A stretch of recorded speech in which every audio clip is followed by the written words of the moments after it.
Jogging போயிட்டு வரப்ப முள்ளங்கி ஃப்ரெஷ்ஷாக கிடச்சுன்னு சொல்லிட்டு மாமா வாங்கிட்டு வந்துட்டாங்க. முள்ளங்கி சப்பாத்தி சாப்பிட்டு ரொம்ப நாள் ஆச்சு, செஞ்சு தரியான்னு சொல்லி கேட்டாங்க.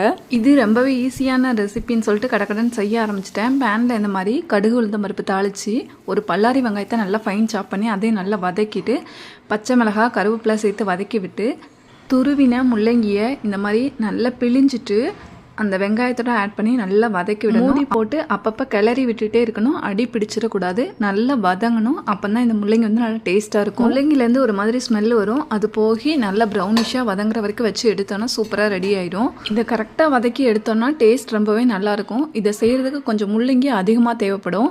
க்ளீன் பண்ணும்போது பாதிக்கு பாதி வேஸ்ட்டில் போயிடும், சுருளை வதங்கும் போது ரொம்ப கம்மியாக தான் இருக்கும்.